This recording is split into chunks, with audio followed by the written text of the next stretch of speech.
Well, we actually have people pouring into Colorado Social right now, even though it's a late start and even though the Nuggets lost. I guess everybody wants to commiserate this one. Nuggets fall to Russell Westbrook and the Kings, 128-123 here at Ball Arena. You've got Nuggets postgame live, brought to you by your Front Range Toyota stores, Vic Lombardi, Chris Dempsey, and Bill Hanslick. All right, we're going to talk about Russell Westbrook because he got his revenge tonight.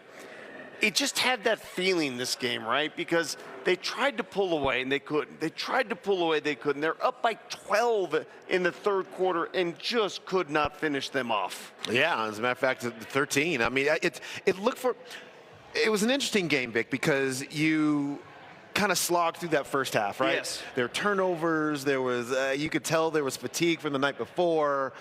But then in the third quarter, it looked like, okay, you know, they might work right through all of that. 13. Yeah, exactly right. And then the Kings just started making a lot of shots. And defensively, you just didn't do the job that you needed to do. And then you gave a team confidence that had lost 8 straight games. And, you know, for all the things that the Kings don't have, you do have players that can make big shots down the stretch. DeMar DeRozan's of the world, obviously the Russell Westbrooks of the world.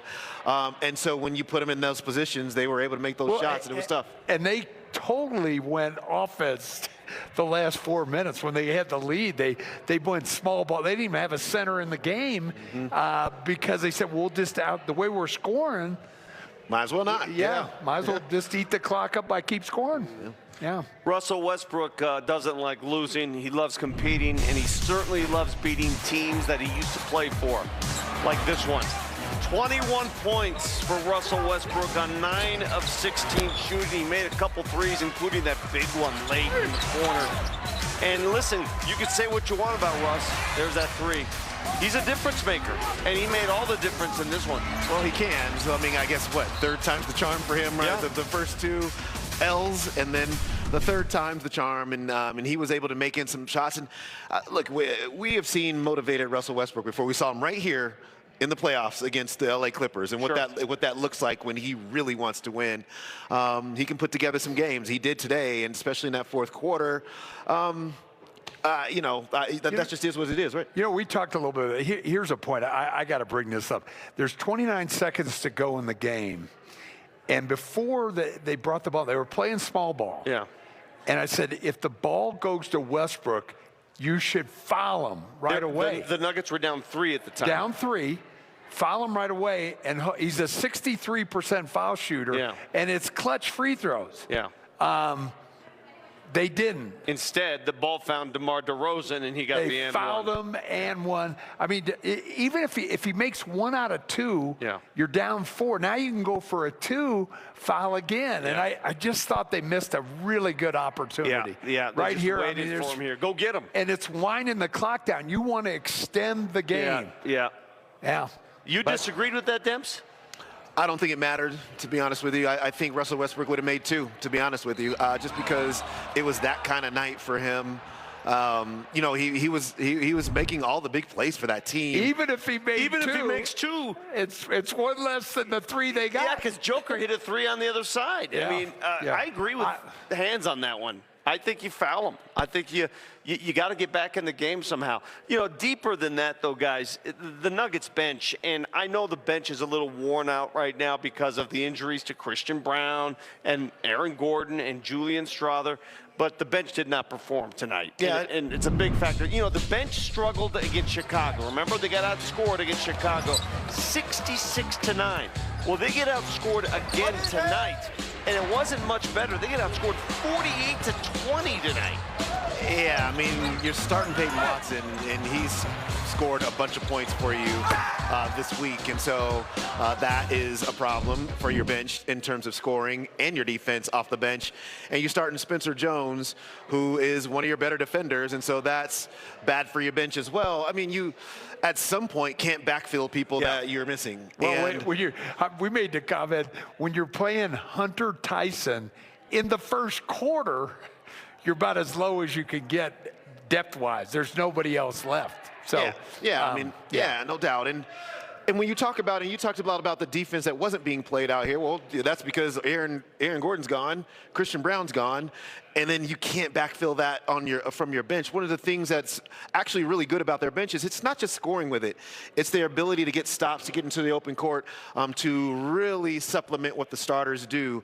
But when you take these losses and you have to fill in starters with those really good bench players, then sometimes you have those deficiencies really catch up to you. I mean, they played with great pace. It's not what they do. You could tell that that's what they talked about. They pushed the ball after makes and misses. The first half was our turnover. Second half, we actually took care of it. But the first half, we gave them runouts. Live ball turnovers ended up being dunks. So, you have a team that's lost games and you give them confidence with layups and dunks. I mean, it's a bad recipe in the NBA. And then obviously the paint points in the first half were outrageous. They had 40. And we shored up some of that. But with that defensive effort I thought we had, a lot of shots were short. That stuff happens. But yeah, I give them credit. They had, this was like a carbon copy of the Chicago game. I mean, Schroeder goes for 21. Monk comes in and gets 12. Their bench was really impactful. And they kind of kept them in the game in the first half and made the run, at the end of the third quarter. So I don't know. We just didn't have enough. Thought the guys played hard as hell. We just made some mental mistakes throughout the night. Guys only forced 6 turnovers on the evening. I know you guys have always, pretty much this season, you've been a low turnover forcing team. Just in situations like this, how important is it to try to force the opposing team out of their rhythm and make more mistakes? Right. Our strengths weren't as impactful. I didn't think the activity was as good. And for them to get 32 assists, to your point, that's a team that usually plays isolation basketball mainly. It's not a good number. It means that they're driving it and they're finding people for easy baskets, easy looks from 3. So yeah, they give them credit, man. They attacked us throughout the night. They lived in our paint, and then eventually the 3 ball fell for them late when they didn't make shots early in the game. So it's an NBA night. You fly back, prepare. I thought the guys were ready to go. I was really proud of the energy in the first half. Just thought the end of the third quarter, you could really see us kind of lagging behind, and it was tough. Do you burn timeouts throughout the end of the third quarter, and then you have nothing at the end? It's a guessing game in those moments. So, yeah, just didn't have enough tonight. You said how hard this back-to-back was going to be earlier. Did you guys start to feel that late third into the fourth? And what do you think? I don't know. I mean, shots. We miss shots. I think we make. Guys had good looks. Runs that we make in this building where you think that ball's going to go in, just the way we're playing. So I don't know. It's the NBA. Obviously, wasn't a huge fan of the schedule, but that has nothing to do with this game. They beat us. They were desperate to win a game. We come in, and I thought we played, like I said, with the right effort. Just made too many mental mistakes throughout that led to very easy baskets for them. And then as the game wears on, the tough shot they have, that's what their roster is. Those guys made some big shots. The one thing defensively with Spencer has been the fouling so far. Does that go into the calculus? Are you concerned about that when you put him on DeRozan at all on that last possession? Yeah, I'm concerned about anybody guarding DeRozan. And he'll learn from that. He got his hand in there.